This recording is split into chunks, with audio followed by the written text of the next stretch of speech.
Introvertendo, um podcast onde autistas conversam.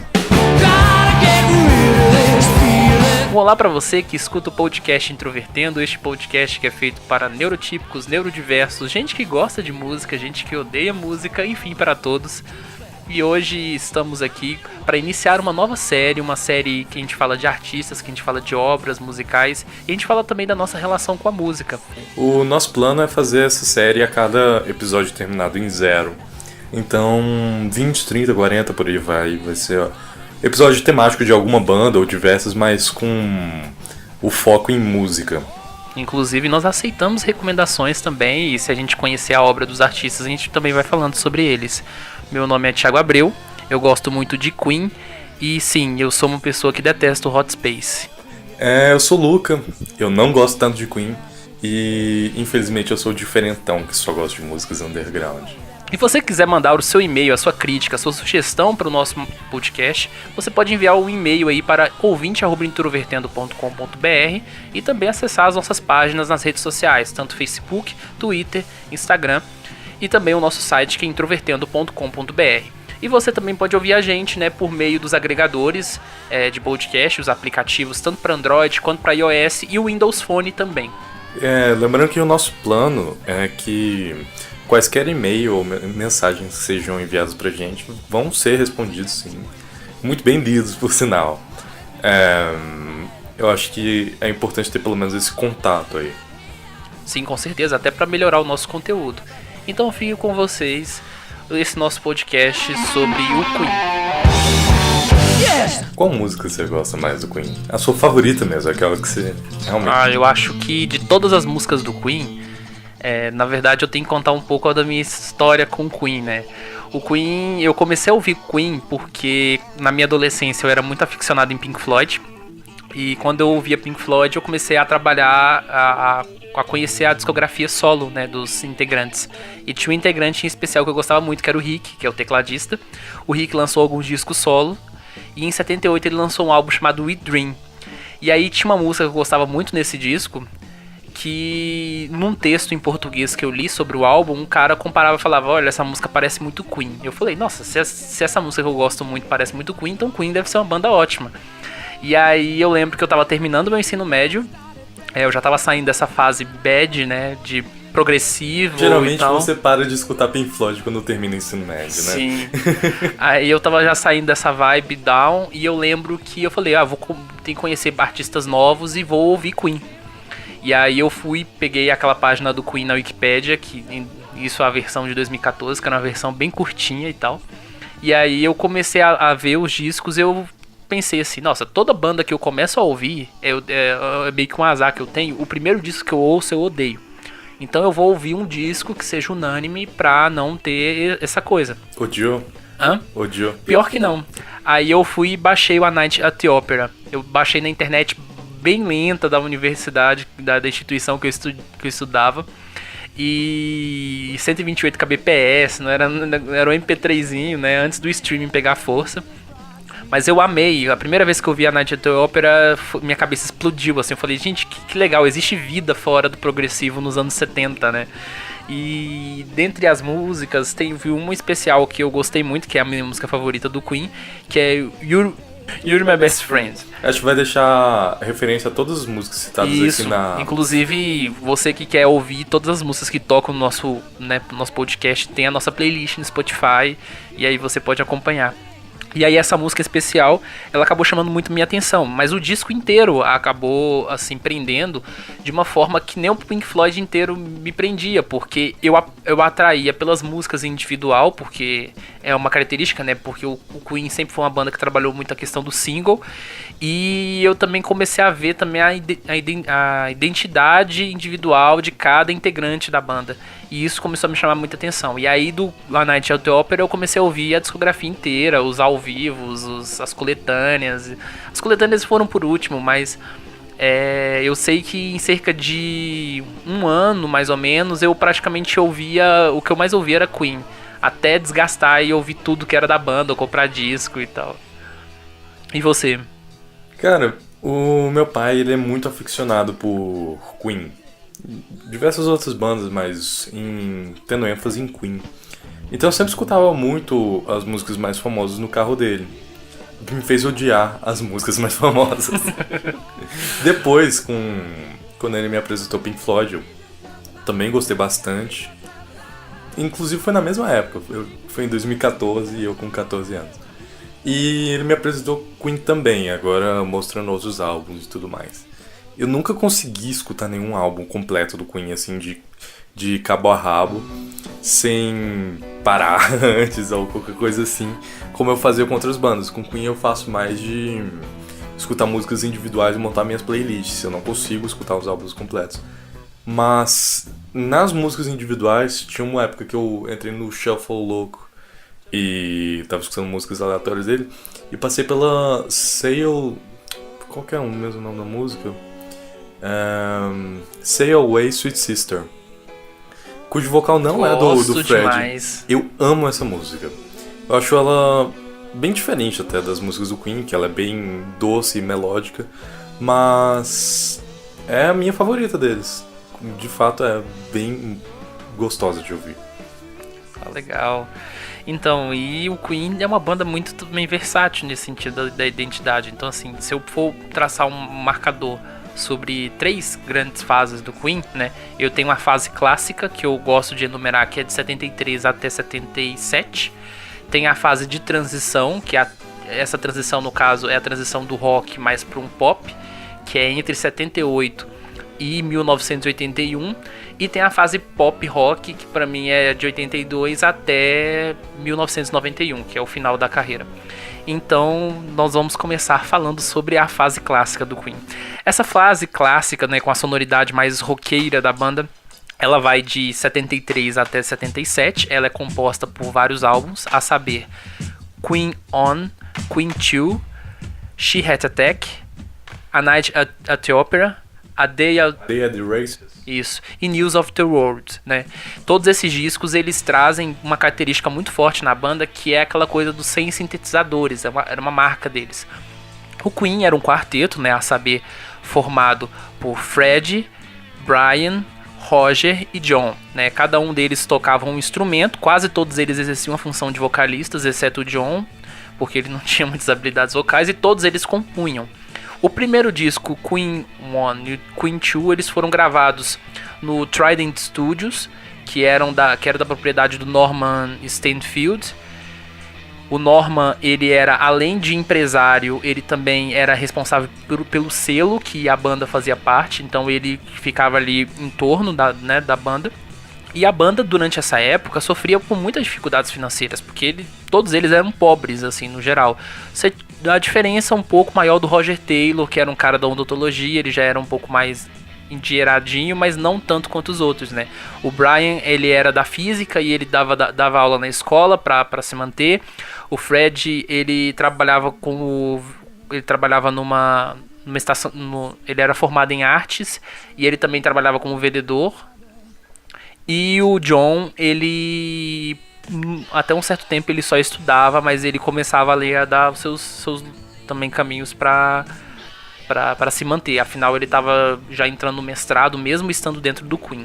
O Queen One, ele é um disco que já apresenta algumas características clássicas da banda. Por exemplo, você tem músicas como Keep Yourself Alive, composição do Brian, que já tem aquela coisa mais ritmada, até um pouco mais dançante, né, em termos de hard rock, que é uma coisa que o Queen gosta muito, né, daquela coisa do groove.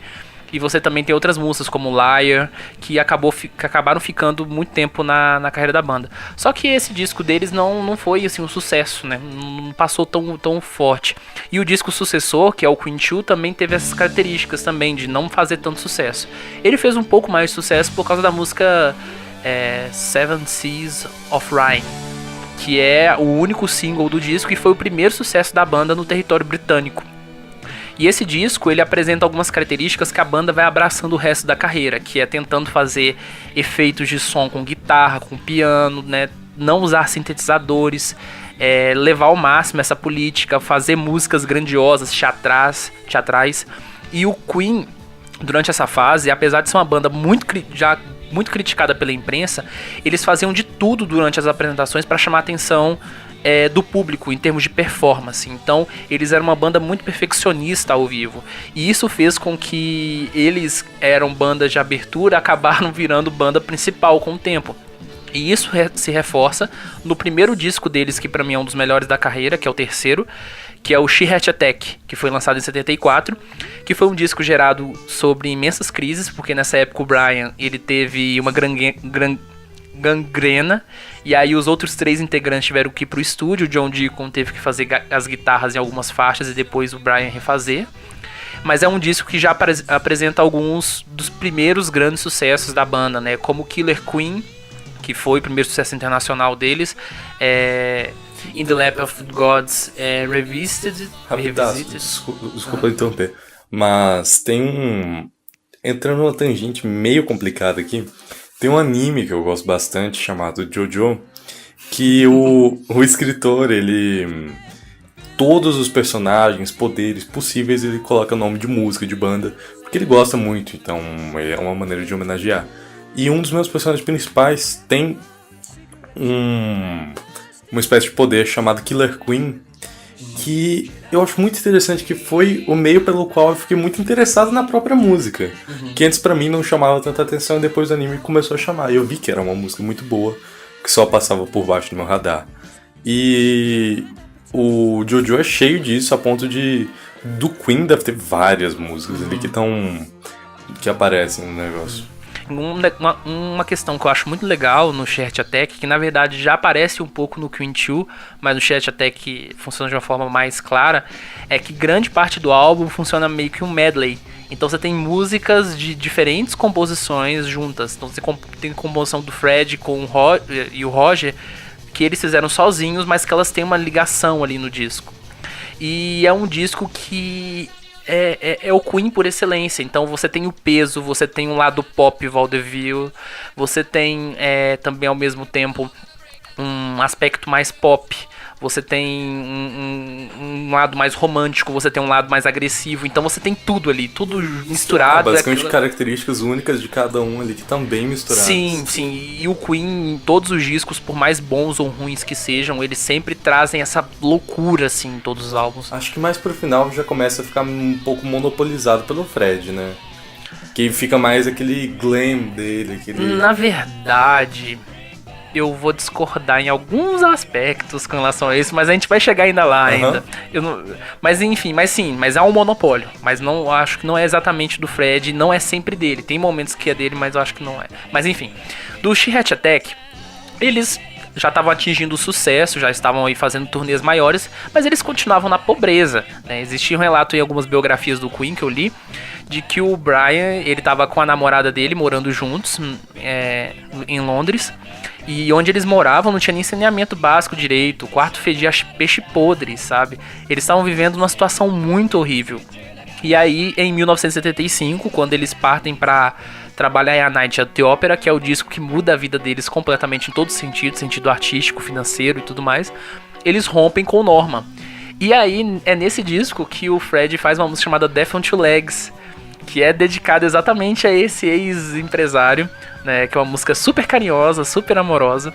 E aí eles juntam de tudo, o que eles estavam vivendo, a questão romântica, e fazem um disco que tem uma coesão tão boa, porque esse disco eles não usam sintetizadores, mas você não sente falta dos sintetizadores. Quando você ouve Queen 2, e essa é uma das minhas críticas ao CD, porque eu sei que os fãs amam esse álbum, mas eu não acho ele tão bom assim quanto muitos defendem, é que você sente falta de... o disco ele não é tão preenchido quanto deveria ser. E o A Night at the Opera já não tem isso. A Night at the Opera tem tantos instrumentos, tem tantos elementos, que você olha pra aquilo e você fala, pra que sintetizadores aqui? Não faz falta. E é um disco muito bom, é um disco que todas as faixas você ouve, você sente o Queen em sua essência. Então você tem músicas românticas, você tem músicas de zoação com o próprio rock, porque eles sempre foram meio autodepreciativos em alguns aspectos. Você tem as composições de ficção científica do Brian May, que ele gosta muito desse tema. E você tem as referências históricas que o Fred faz com relação à música, os elementos clássicos. Então é um disco muito completo. Então, e além de tudo, tem a grande música do Queen nesse álbum, que é a Bohemian Rhapsody. Ah, eu achei que você ia falar Lazy no Sunday Afternoon. Por acaso, é uma das minhas favoritas. Eu gosto muito dela, inclusive, mas Bohemian tem um sentido... Eu diria que é melhor que o Bohemian, inclusive. Eu acho que a única música que chega perto de Bohemian nesse disco é You're My Best Friend, mas... mas sim, tem essa e tem outras. Tem CSI do Rendezvous, que é também outra música, né? Que tem uma referência a Vaudeville, que é uma coisa também que eles fizeram em Chat Attack com Bring Back the Little Brown. Esse disco específico, essa música Bohemian, ela tem uma história toda interessante, porque ela representa um ponto de virada pro Queen, mas ele representa também um ponto de virada pra vida pessoal do Fred. Porque muitas vezes essa música é autorreferencial sobre a condição de sexualidade dele. Ele manteve um relacionamento sério com a Mary Austin até 1975. Em 1975 ele chegou pra ela e confessou pra ela sobre a sua sexualidade. Ela reagiu muito mal e falou, não, você é gay. Foi meio que uma reação assim de bem adversa. E nesse contexto ele compôs Love of My Life, que eu acho super melosa na versão de A Night at the Opera. A única coisa que eu realmente não gosto de ouvir no CD, mas a música em si é boa. E aí, com base nessa condição, eu acho que ele também escreveu um pouco Bohemian Rhapsody, que é como se ele tivesse... a música fala, né, de um assassinato e tem a questão da mãe. É como se ele estivesse falando, mãe, eu matei o meu passado e agora eu vou viver uma nova vida, digamos assim. Porque até 1975 ele não teve nenhum relacionamento homoafetivo, pelo menos do que se sabe popularmente. E aí depois que ele termina esse relacionamento com ela e ele fica frustrado, aí ele abre o leque, digamos assim, e começa a se relacionar com pessoas em geral. E aí Bohemian tem um pouco disso também. Ela não tem um significado muito claro, né? Inclusive todo mundo gosta de especular qual que é o sentido real dessa música. Mas tem muito a ver também da condição pessoal dele com relação a isso. E aí foi estrelato, essa música ficou 9 meses nas paradas britânicas. O disco A Night at the Opera vendeu muito bem. Aí você teve o single Bohemian, que vendeu muito bem. You're My Best Friend, que foi lançado no ano seguinte, vendeu também muito bem. Foi a música que vendeu 1 milhão de cópias. Como single. Então o Queen tava ali, saiu de 75 na pobreza, né? O John casou nesse ano também.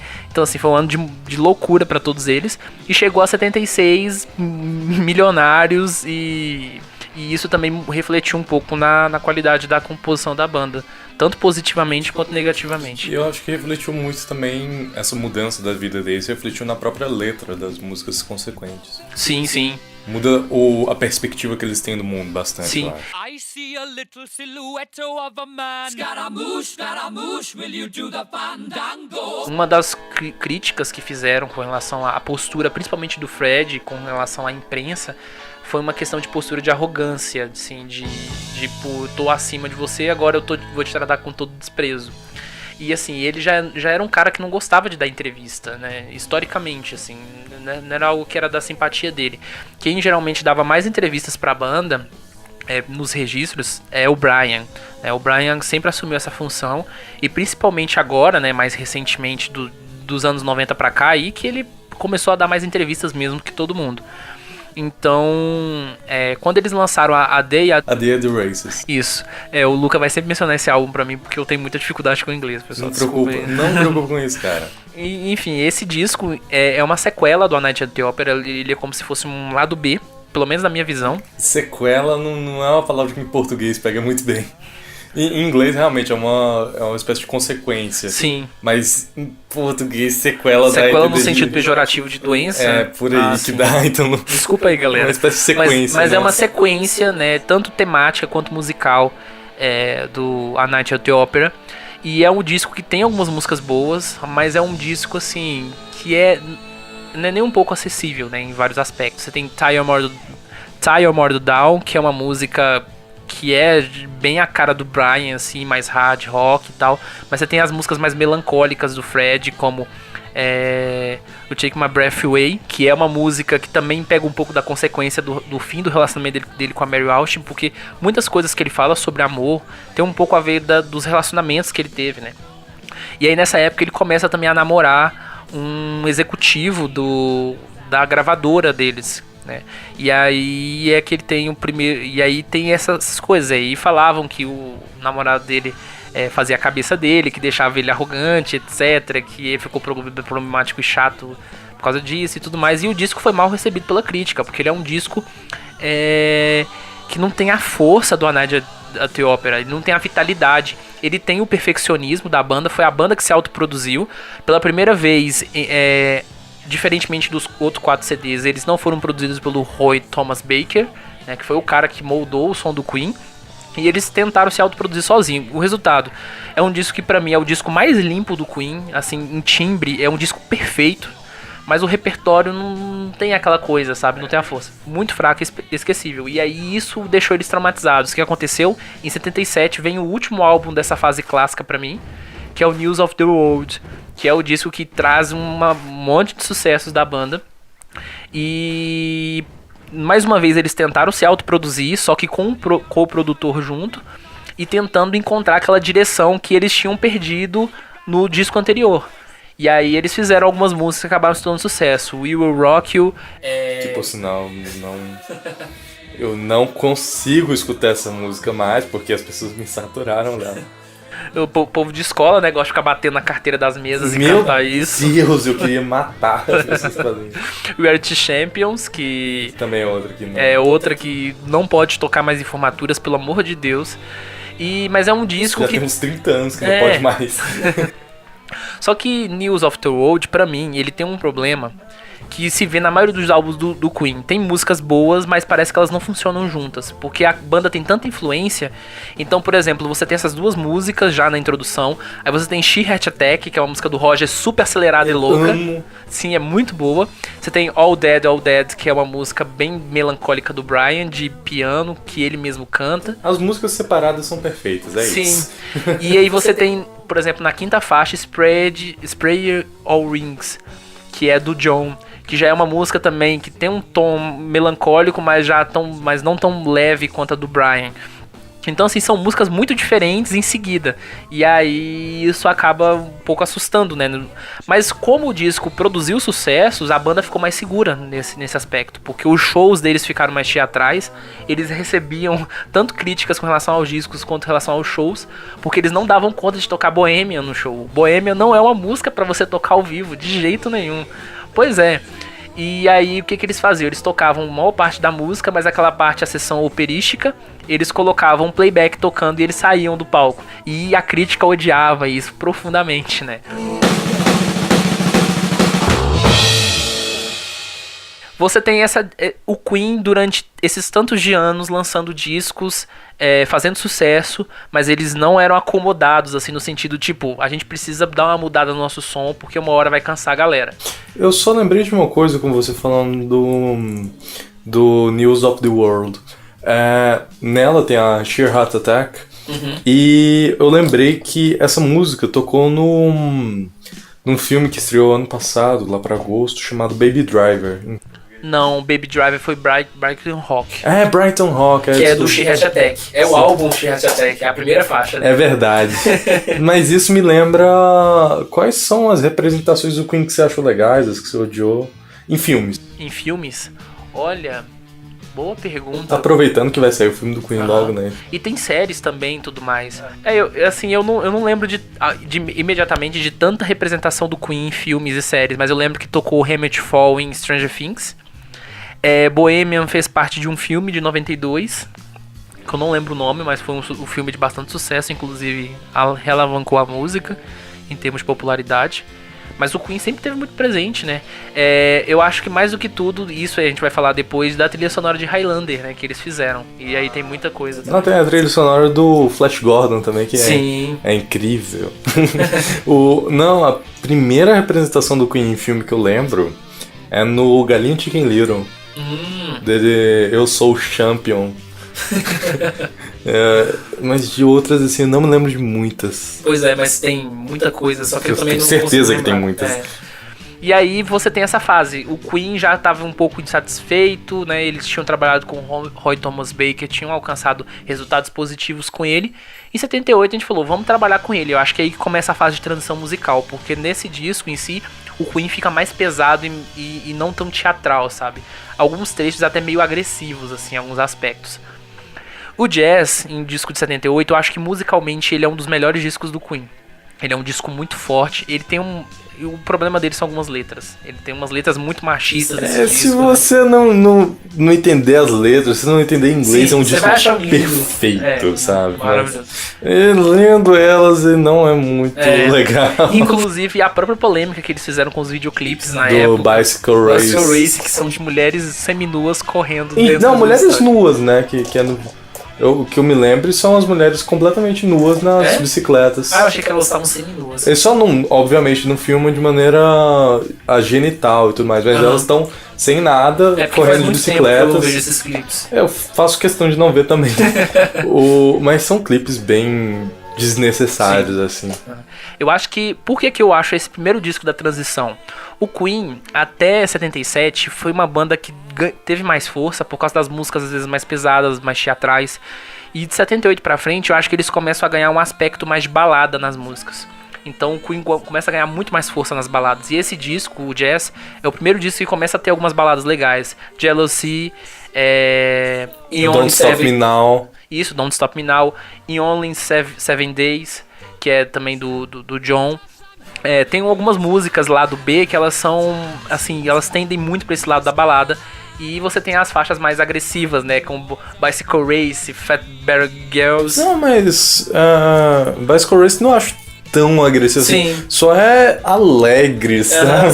Sim, não, é porque quando eu falo, acabo pensando muito no clipe também, né? O clipe diz muito disso. Isso é verdade. Mas é um disco que, assim, grande parte da crítica até viu como ofensivo, né? Você tem Mustafa, que é uma música que tem uma referência religiosa louca ali e tudo mais. Pois é meio sem noção. E aí nessa época que você tem a crítica da Rolling Stone de 78, né? Usando muito com referência a News of the World também, falando que o Queen era provavelmente a primeira banda fascista do mundo, né? Que é um exagero também gigantesco. Na verdade era uma banda arrogante, né? A gente pode falar assim. Banda meio sem noção, que tem muito. Mas você acha E eles provaram muito do veneno depois, com os anos depois, que a gente vai falar também. Pra eles... O Queen. Ah, tá. E você acha que com a fama que eles adquiriram, a crítica começou a pesar mais em coisas desnecessárias ou foi basicamente seguindo o que já ocorria? Porque no Queen 2, por exemplo, você já disse que a crítica era bem pesada. Sim. Você acha que pesou mais ou era a mesma coisa?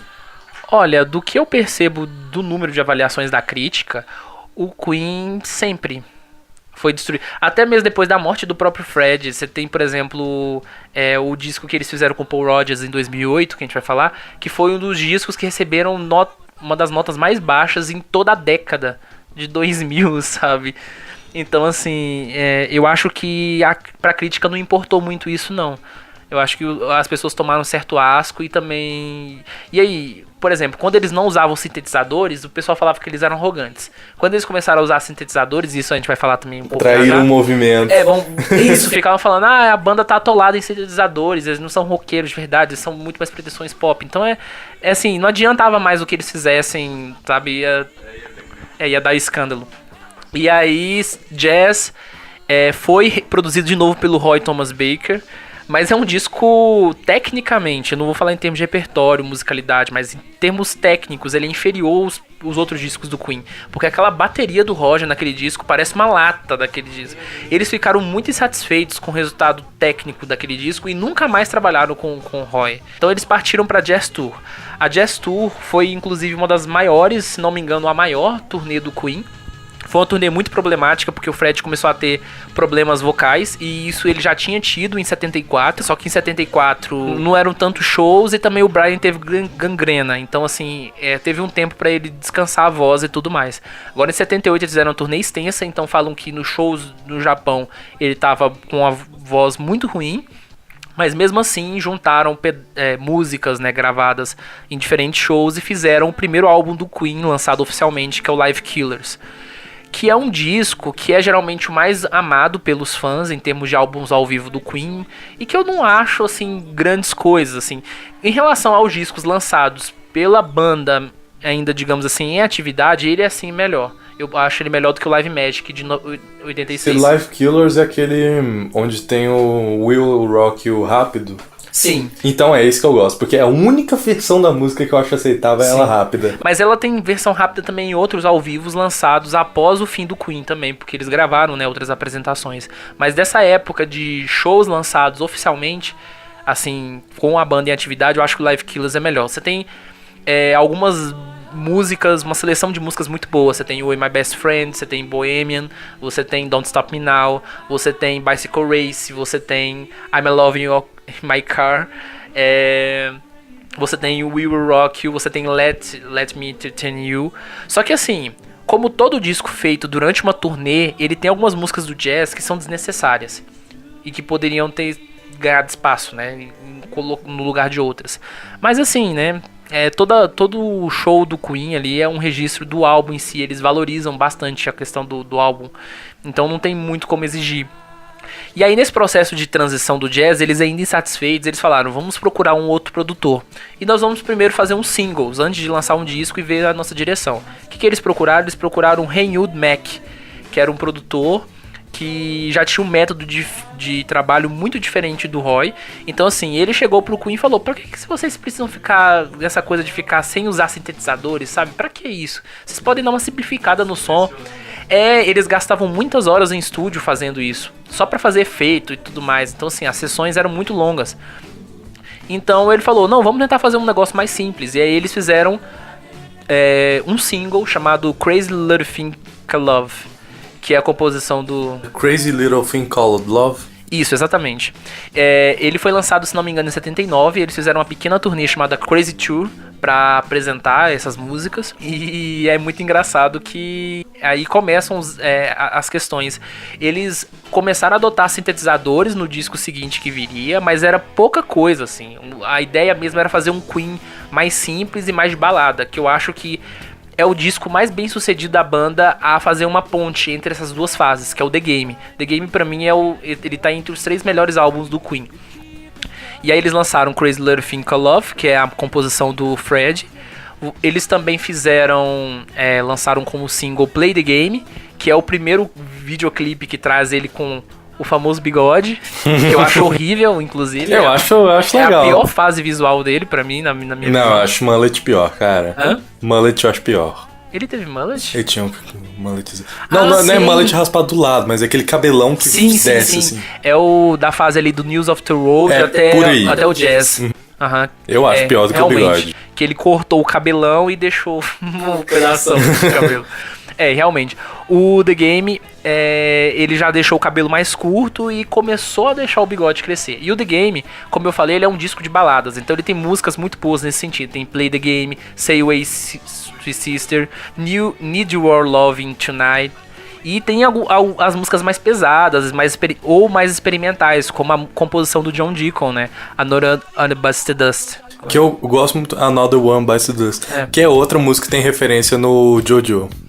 E Dragon Attack, que é também uma música do Brian mais pesada. Então assim, é um disco que tem um equilíbrio muito grande. Só tem uma música que eu acho que estraga esse disco e não coloca ele no patamar do A Night at the Opera e do A Night at the Opera, sabe? Do A Night at the Opera, que é Don't Try Suicide. Pra mim é uma das piores músicas do Queen. E é a música mais arrogante que a banda já fez. É a mais estúpida que o Fred já teve ideia de compor. Porque você fazer uma música alegrezinha contra o suicídio é um negócio tão infame, mas tão infame. É o que eu tô falando. Eu não sei se chega a arrogância, mas é muito sem noção, sabe? Sim, é muito sem noção. É a capacidade dele disso. E o The Game foi um disco que deu muito certo. Não foi um disco que foi louvado pela crítica, né? Porque o único álbum deles louvado pela crítica foi A Night at the Opera. Mas foi um disco que já teve avaliações melhores, fez muito sucesso com o público. Foi o disco da banda mais vendido nos Estados Unidos. Another One Bites the Dust foi o single mais vendido nos Estados Unidos, inclusive muito elogiado pelo Michael Jackson. O Michael Jackson amava isso. Uma música muito boa. É uma música muito legal. E isso eu acho que reforça a força do John Deacon como compositor, porque ele sempre foi o cara menos presente na composição da banda, mas às vezes ele chegava com uma música que estourava tudo ali. Sim, e dá pra você ver muito bem na própria Another One Bites the Dust a presença dos sintetizadores, né? Não, essa não tem Não sintetizadores. tem? Cara, eu achava que eram aqueles efeitos. As únicas, inclusive, é interessante você falar isso, as duas únicas músicas do The Game que tem sintetizadores é Play the Game, que tem aquela introdução com efeito, e Rocket, que é do Roger. A Nora Bastard Dust, todos aqueles efeitos foram feitos com guitarra e piano. Nossa, cara, eu achei que era. Porque o Aí Nels tão o absurdo. preciosismo deles ainda no negócio, sabe? E aí o Queen dá muito certo, eles fazem muitas apresentações, né, na América do Norte, na Europa, fazem os seus primeiros shows no Brasil em 81, que foi na época que eles lançaram também a trilha sonora de Flash Gordon. O sucesso.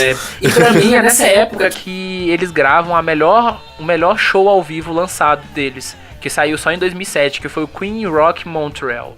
Porque ele tem uma setlist muito boa, ele tira assim algumas músicas que eu senti falta, que tinham no Live Killers, como Don't Stop Me Now, You're My Best Friend, mas tem algumas músicas do The Game que não poderiam faltar, né? Então, pra mim é o disco perfeito, assim, com relação ao tipo de apresentação do Queen. E sem falar nos materiais lançados, ele tem Blu-ray, então é um material, assim, com uma qualidade bem legal em comparação aos outros registros da banda. Mas aí, a partir daí, começou a derrocada, né? Ah, não, a maioria das músicas que eu gosto começam a partir daí.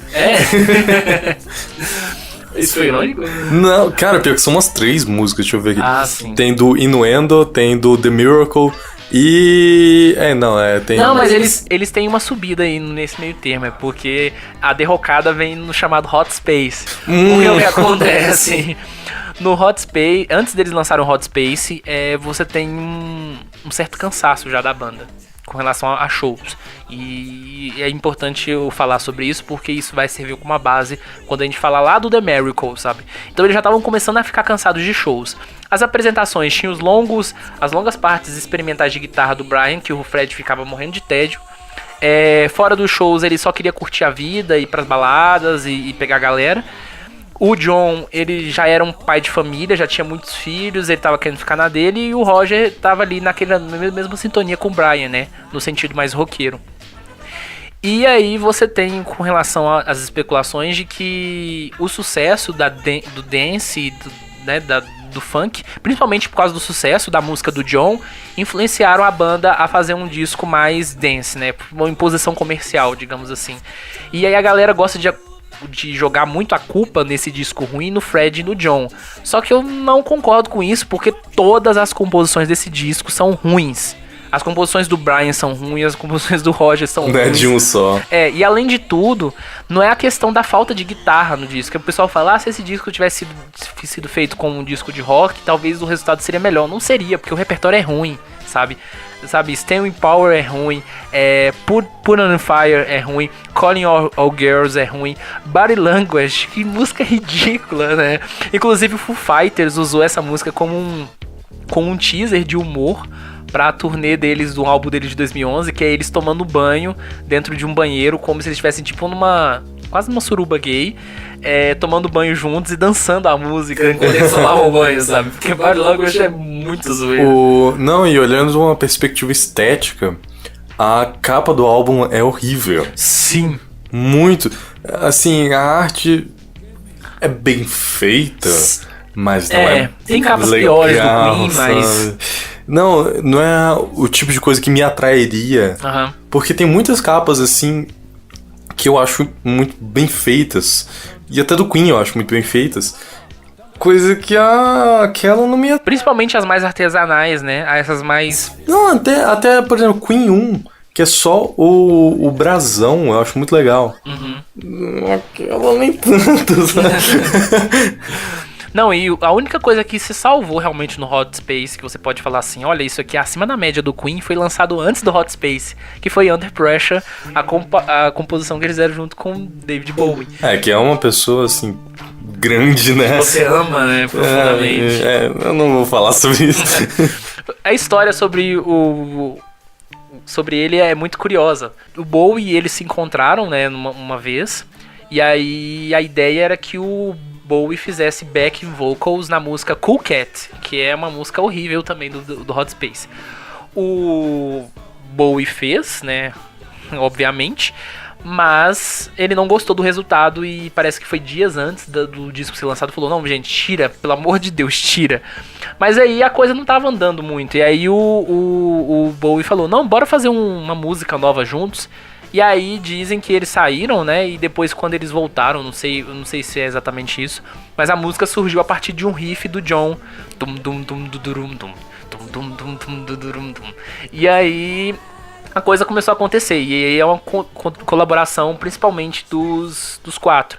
Mas dizem que principalmente em termos de composição, quem escreveu mais pra música foi o Bowie e o Fred. E o riff, né, do John. E é claro que as coberturas dos outros integrantes. Eu imagino que a participação do Bowie na escrita deve ser muito grande, porque eles já estavam muito cansados nessa época, então ele deve ter assumido algum controle. E mostra uma diferença muito grande das músicas deles da época pro Under Pressure também. Sim, e além de tudo também o Bowie, pelo menos assim, em termos de entrevistas, né, que você vê relacionadas a essa época, ele sempre foi conhecido como um cara muito controlador, porque ele como artista solo, ele tava ali em cima do negócio, então ele queria produzir, ele queria trabalhar na mixagem, na masterização, e isso acabou virando um certo problema com os integrantes do Queen. Porque o Fred deixou as coisas acontecerem, né? O Fred estava bem passivo nessa época. Mas o Brian e o Roger, por exemplo, eles ficaram extremamente satisfeitos com relação à mixagem. Tanto é que depois eles acho que eles fizeram uma nova mix de Under Pressure num álbum chamado Classic Queen, que é uma coletânea de 92. Eu nunca escutei. Que é há uma pressão maior da bateria nessa música. Sim. Eu inclusive gosto mais eu vou fazer questão de escutar porque não conheço. Depois você procura, é uma versão atípica, né, dessa. E aí Hot Space, obviamente que foi um disco destruído pela crítica. Ele é considerado talvez um dos piores discos de melhores bandas, né, de todos os tempos, assim. Porque é uma queda muito grande em comparação ao The Game. E esse disco, em termos de consequência, fez mal pra banda. Mas assim, a banda... É claro que ela não queria admitir, né, nesse sentido. Acho que eles demoraram muito tempo pra falar que o Hot Space era realmente ruim. Quando eu acho entrevistas, eles falando de forma negativa esse disco, são coisas mais contemporâneas. E eles continuaram fazendo suas turnês normalmente. Nos shows, aí você tinha, pela primeira vez, a presença de um tecladista, né, tocando. Que primeiro foi um cara da banda Multiterrupal, que foi a banda com a qual o Queen fazia a abertura no início da carreira, e agora o cara tava ali acompanhando, e depois substituído pelo Fred Mendel, que tocava nos shows norte-americanos. O Fred, ele é canadense, e ele tocou no The Wall do Pink Floyd. Pink Floyd. Sim. Ele foi um dos integrantes do Pink Floyd. E aí ele continuou como músico de estúdio do Queen até 84. Até 84 na turnê do The Works. E já que a gente tá falando de The Works, o mau resultado do Hot Space fez a banda se odiarem uns aos outros. Porque você tinha, digamos assim, uma divisão. De um lado era Fred John, do outro lado era Brian e Roger, né? Principalmente porque Brian e Roger, ele já tinha uma amizade antes do Queen ser formado, né? Eles já vinham de outra banda. E o Fred e John, eles tinham gostos mais parecidos, mais ecléticos, digamos assim, em termos de música. E cada pessoa já tinha se tornado muito diferente uma da outra. Sim. Já cresceram de maneira diferente. Os caras já tinham 30 e poucos anos, já estavam quase 15 anos de carreira já. Então, você não consegue trabalhar 15 anos com uma pessoa sem acabar odiando ela. E quando eles foram pro estúdio, dizem que o clima era tenso. E aí eles, pra meio coibir a tensão, eles resolveram fazer o seguinte: nós vamos lançar 4 singles e cada single é de autoria de uma pessoa. E isso é engraçado, porque assim, você sempre teve uma presença muito maior do Brian e do Fred entre os compositores com músicas de maior sucesso. E o que acontece no The Works é exatamente o contrário. A música do Brian e a música do Fred não chama nem um pouco a atenção perto das do Roger e do John. Então o Fred tem It's a Hard Life, que é uma música que ele já fala um pouco ali sobre a situação também pessoal dele de querer um relacionamento sério, né, que era bem diferente, por exemplo, de quando ele cantou em Don't Stop Me Now, que ele tava, né, se sentindo super-homem e tal. E você tem o Brian com Hammer to Fall, que eu falei que foi na trilha sonora de Stranger Things. Só que Roger escreveu Radio Gaga e John escreveu I Want to Break Free, que talvez é o maior sucesso do Queen no Brasil, né? Assim, que você conhece como Queen mesmo. Muitas pessoas sequer conhecem como Queen, mas conhecem a música. Sim. E foi um sucesso muito grande na América do Sul. Mas em termos de produção, eles trabalharam de novo com o Mac. E começa aquela coisa, né? Tanto o Hot Space quanto esse disco é muito datado, né? Muito sintetizador, muita bateria eletrônica. Aquela Aquele bateria eco do... maldito. Aquela bateria do... Radio Gaga? Não, que surgiu com o cara do... Do Genesis. Esqueci o Phil Collins. A bateria do Phil Collins, maldita, que dominou a música nos anos 80. Cara... Tá vendo? O Queen também teve seus anos Phil Collins, né? Todo mundo nos anos 80 teve seus anos Phil Collins. E por fim, o The Works, ele tem um repertório legal. Tem Radio Gaga, que não é... Eu gosto, assim. É uma música boa, mas não é, assim, a grande música. O Anti-Break Free, que eu acho legal. Eles têm algumas outras músicas legais. It's a Hard Life também eu gosto bastante. Hammer to Fall. Os 4 singles, no geral, são muito bons. Aí tem a segunda faixa, que eu não lembro exatamente o nome, que é Cheer Up, eu acho que é o nome do... Cheer Up? Que é uma música mais roqueira também. Mas se aquele disco tivesse tido um timbre dos anos 70, eu acho que ele seria melhor, assim. É engraçado porque quando o Queen não usava sintetizadores, parece que a música deles envelheceu melhor do que a música dos anos 80. Não, eu tenho certeza disso, que a música dos anos 80 ficou muito saturada. Sim. Chegou um ponto que todo mundo queria parar com isso, porque ninguém aguentava mais. Então, até hoje, você fica muito datado como coisa dos anos 80, música com sintetizador exagerado. E aí, quando se fala em anos 80, eu já penso naqueles clipes escuros, com pessoas com cabelão, fumaça. Eu penso Oingo Boingo, cara. Cara, qualquer música desse estilo Oingo Boingo, pra mim, é anos 80. E aí, o The Works fez sucesso. Levou a banda de novo pra América do Sul, né, pra um monte de lugares. Só que em 84, o Queen, como você disse, uma banda sem noção, escolheu tocar num lugar que tava em pleno regime de apartheid, na África do Sul. E isso pegou mal pra eles pra caramba, porque eles foram muito criticados por isso. E a banda justificou, mas a gente tá só levando músicas. Aquela justificativa que eu acho que o AC/DC usou... pra tocar em Israel? Isso. Foi o AC/DC ou foi outra banda? Cara, tem várias bandas que foram tocar. Porque o Roger ficou... Não, o Radiohead também envolveu meio nessa. Mas aí o Radiohead também tinha uma coisa também, porque um dos integrantes tem ascendência israelense, sabe? Então, assim, né, não ia, né, parar de tocar no lugar onde ele veio. Mas enfim, eles foram muito criticados por isso. Inclusive, quando foi lançado aquele single político sobre Natal em 84, que eu não lembro, é do Bob Geldof. O Queen não foi chamado. E eles ficaram muito ressentidos por isso, porque eles eram uma das bandas mais populares da época. E aí eles viram que a carreira deles estava afundando, mesmo diante do sucesso que eles tinham feito e tudo mais. É uma coisa que eu preciso falar sobre a Won't Break Free, antes de pular, é que a Won't Break Free é uma composição, primeiro, do John Deacon. Não tem um significado exato sobre a música, mas dizem que é uma música muito sobre a timidez dele, porque ele sempre foi um sujeito muito tímido. Muitas pessoas atribuem ao Fred. E quem teve a ideia do clipe foi o Roger Taylor, baterista, junto com, acho, se não me engano, o diretor, o David Mallet. Então o Fred não teve nada a ver com a ideia daquele clipe. Inclusive, acho que se tivesse rondado uma ideia como essa na cabeça do Fred, ele não teria topado, porque ele não gostava de expressar sobre isso ainda. De expressar sobre sexualidade. De maneira tão aberta. Então eles fizeram um clipe pensando mais no sentido de humor mesmo. Mas aí a música acabou ganhando outra conotação, né? Ela ganhou muito mais, eu acho, depois da morte dele, que foi atribuída somente à homossexualidade. Sim. Então pegou essa conotação bem depois. E aí eles tiveram a questão do apartheid. Isso pegou muito mal pra eles.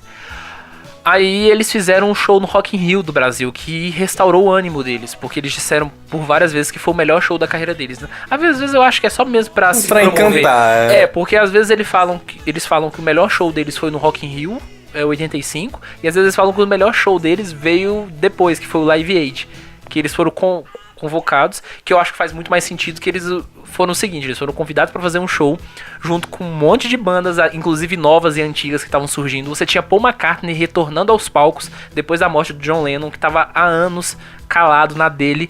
Então você tinha um monte de gente ali com motivos novos, né, de aparecer. E aí aconteceu que o Queen subiu o palco durante 20 minutos e fez um público gigantesco que nem era fã deles, literalmente cantar as músicas e fazer todos os gestos. E aí todos os outros artistas e a imprensa falaram, poxa, foi o melhor show.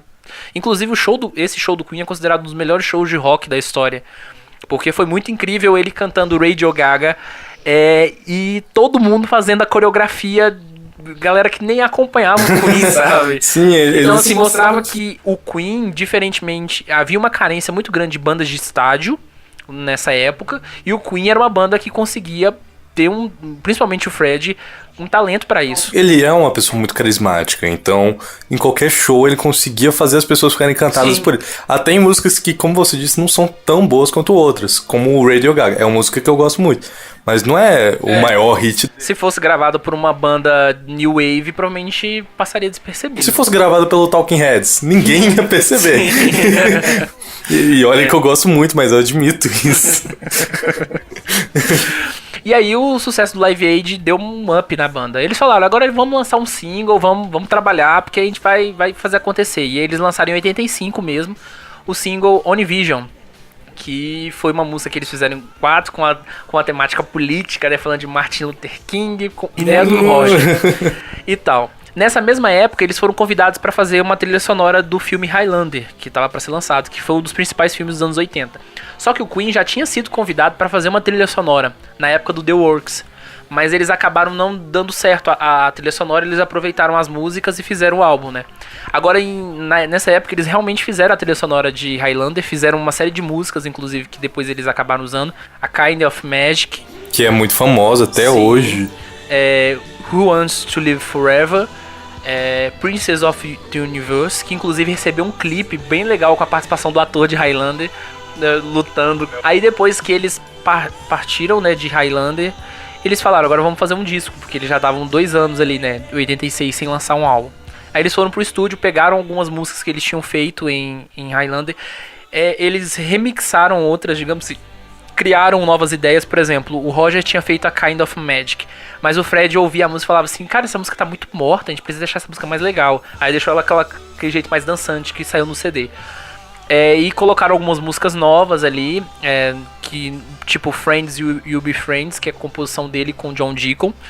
Mas a Kind of Magic, pra mim, é outro disco deles que, sabe, não é... É meio seco, né? É desconexo, tem música ruim ali, tipo Pencil Goes to Pleasure, que, cara, que música irritante. É uma coisa legal do Queen, é uma coisa ruim do Queen, que você sempre tá citando pelo menos uma música boa deles. Sim. Só em um álbum ou outro, assim, que não tem.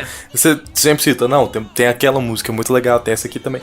Mas o resto do álbum não é legal. Então, não é muito... O que mais me incomoda de A Kind of Magic é que ele tem essa característica de semi-trilha sonora. E aí você tem também a questão da produção. Ela não é tão datada quanto a do The Works, mas ela é plástica ainda, sabe? Você vê aquela coisa de... O teclado é muito da época, o timbre da bateria ainda é muito... e tudo mais. Então é um disco que, sei lá, eu gosto de ouvir algumas coisas, mas eu prefiro ouvir as performances ao vivo dessa época. E nessa época eles fizeram a última turnê, que foi uma turnê geralmente europeia, né? E eles fizeram gravações de vídeo de todos os shows dessa turnê, que foi algo que eles nunca tinham feito. Inclusive eles têm aquele show deles em Wembley, que acabou virando Blu-ray, que você tinha uma câmera focada em cada integrante e você tinha ainda as câmeras do show. Então você consegue assistir, pelo que eu nunca assisti, mas já me falaram que você consegue, por exemplo, angular um integrante só e assistir um integrante inteiro, durante o show inteiro, sabe? Basicamente. E aí eles tocaram muitas músicas dessa época. É um repertório, maioria da década de 80. E com base nesses shows foi lançado o segundo álbum ao vivo do Queen oficial, que foi o Live Magic, que é um disco que tem uma edição pesada. É aquele que tá com a jaquetinha amarela na capa? Sim, exatamente. É desse show, inclusive, em Wembley. É da fase onde o Fred, ele tinha a figura, pelo menos, a imagem dele mais icônica. Sim, sim. Que até hoje é como todo mundo se lembra dele. Que acabou monumento, inclusive, que foi nesse show, se não me engano, em Wembley. Sim, ele com a jaquetinha amarela, bigode, cabelo pequeno. Sim. Foi a época... E foi exatamente no final da fase dele com bigode, porque ele já ia mudar a aparência dele em seguida. E aí, durante essa época, o Queen já estava em extrema tensão. Eles tinham se odiado durante a época do The Works, já tinham vivido essas crises do apartheid, dos shows, mas eles estavam ainda meio brigados entre si. E aí, durante o último show, o John, que sempre foi o cara mais tranquilo da banda, isso porque durante a turnê ele começou a fumar, que era coisa que ele não fazia. Então ele ia mostrar um estresse muito grande. Ele pegou o baixo dele e saiu arremessando no palco e quebrando tudo. E aí todo mundo começou a olhar assim. Aí depois perguntaram, por que você fez isso? E diz assim, pelo menos no que eu li, ele falando, eu não sei. Eu tava estressado. E aí o Queen tirou férias, basicamente nessa época. O que o John fez? O John foi lá, começou a montar uns projetos musicais meio de funk. O Brian começou a trabalhar em um CD solo que só sairia em 92, que era o Back to the Light. O Roger, ele já tinha tido alguns discos solo, porque ele era o cara que mais escrevia pra banda e muita coisa que ele escrevia era rejeitada. Então mas aí ele montou uma nova banda chamada The Cross. E por fim, o próprio Fred primeiro começou a lançar um single solo, né, um cover chamado The Great Pretender. Isso já em 1987. Só que nessa época que ele lançou esse single, ele já tinha tirado inclusive o bigode, ele foi diagnosticado com HIV. Só que ele manteve um certo segredo. Sim. Só que tava começando o processo de definhar. Ele começou a definhar, na verdade, um pouco depois. Porque até 88, ele até manteve a aparência dele de uma forma muito clara. Só que o problema é que a imprensa britânica, ela sempre foi muito agressiva com relação a tudo. Muito incisiva, sempre. Então, assim, começavam a falar que ele tinha HIV antes mesmo dele ter pegado a doença antes. E ele já tinha negado isso, tipo, em 85, 86, que era na época do A Kind of Magic. Então ele só fez continuar o que estava acontecendo. O que aconteceu? Primeiro, ele só contou pra Mary Austin, que foi a primeira namorada dele lá nos anos 80, dos anos 70, porque ela manteve uma relação com ele de proximidade, porque ele gostava muito dela. No fundo, ele ainda era apaixonado por ela. E ele contou pra ela, porque ela era uma espécie de secretária dele. Ele começou a fazer o tratamento. E ele falou, agora já que eu tô com essa doença, tô todo ferrado, eu tenho que basicamente realizar meus sonhos, antes que não dê mais pra realizar. Lembrando que na época o tratamento pra HIV era extremamente pesado, destruía a pessoa. Sim. E caro, se muito e não funcionava direito, né? Se muito te dava alguns anos de vida, sabe? Sim. Então ele era muito prejudicial à saúde. Sim. E aí, até hoje pessoas com HIV dizem que o primeiro mês de tratamento é horrível, assim, em termos de dor e tudo mais. Aí, basicamente, ele ele começou a fazer o tratamento e ele foi atrás da Montserrat Caballé. Da Montserrat Caballé, me desculpem se eu falar errado. É uma cantora de ópera bastante conhecida, ela inclusive foi presa há uns 2 anos. Eu desconheço ela. Ela foi presa por alguma coisa de sonegação fiscal, mas enfim. Não é muito incomum, assim. Mas ela tá muito idosa já hoje, ela tem 80 e tantos anos, sabe? Tá. Ela é uma cantora de ópera bastante conhecida, do qual o Fred era extremamente fã.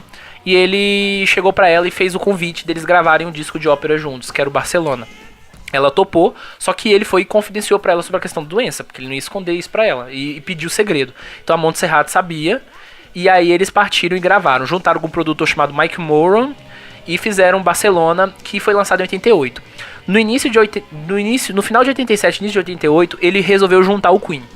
Só que ele não resolveu juntar o Queen por causa da doença dele. Na verdade, foi uma ideia meio que coletiva da banda e falar, bora voltar a fazer o negócio. Acabaram as férias, vamos... acabaram as férias e nós vamos fazer um disco.